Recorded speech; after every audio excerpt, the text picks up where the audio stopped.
शादी के 3 साल हुए थे और एक दिन पत्नी के मन में ख्याल आया कि क्या होगा अगर मैं अपने पति को छोड़कर चली जाऊं।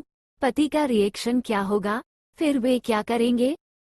इसी विचार के चलते पति की परीक्षा लेने के लिए उसने एक चिट्ठी लिखी। उसमें लिखा था कि आपके साथ रहकर बोर हो गई हूँ, मुझे अब इस गृहस्थी से कोई लगाव नहीं है, मैं तुम्हारे साथ एक पल भी नहीं रह सकती, इसलिए मैं तुम्हें और इस घर को छोड़कर जा रही हूँ। उसने वो चिट्ठी टेबल पर रखी और खुद बेड के नीचे जाकर छुप गई। थोड़ी देर बाद पति ऑफिस से घर आया।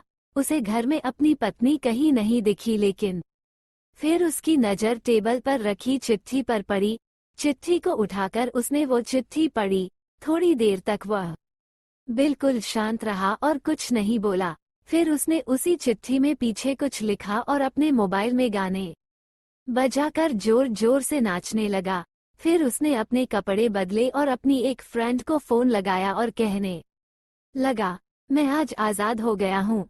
मेरी बीवी को आखिरकार ये एहसास हो गया कि वो मेरे काबिल नहीं है, इसलिए वो खुद ही मुझे छोड़कर हमेशा के लिए चली गई है और मैं अब आज़ाद हो गया हूँ। मैं तुमसे अभी सामने वाले बगीचे में मिलना चाहता हूँ, फटाफट वहां आकर मुझे मिलो। ऐसा कहकर उसका पति घर से बाहर आ गया। दोनों आंखों में आंसू लिए पत्नी बेड के नीचे से बाहर निकली। उसके हाथ थर थर कांप रहे थे।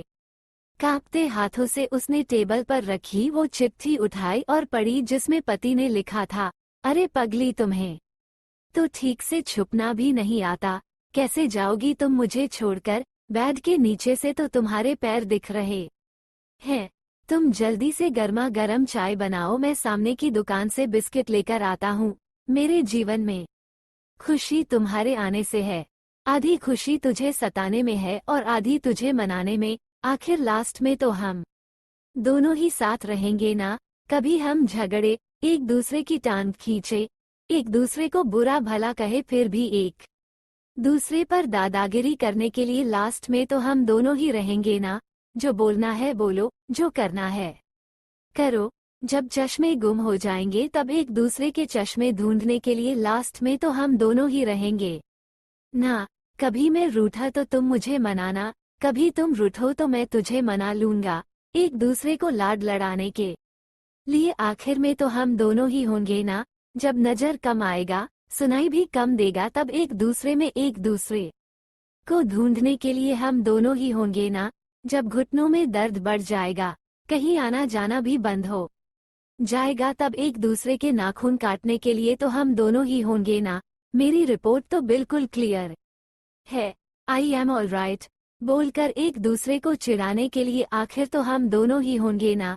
जब हम दोनों का साथ छूटेगा, अंतिम विदाई होगी, तब एक दूसरे को माफ करने के लिए आखिर हम दोनों ही होंगे ना। आखिर में सिर्फ हम और सिर्फ हम दोनों ही होंगे ना। दोस्तों, कहानी खत्म होते होते बीवी का रो रो कर बुरा हाल हो गया। उसे पता चल गया कि उसका पति उससे कितना ज्यादा प्यार करता है।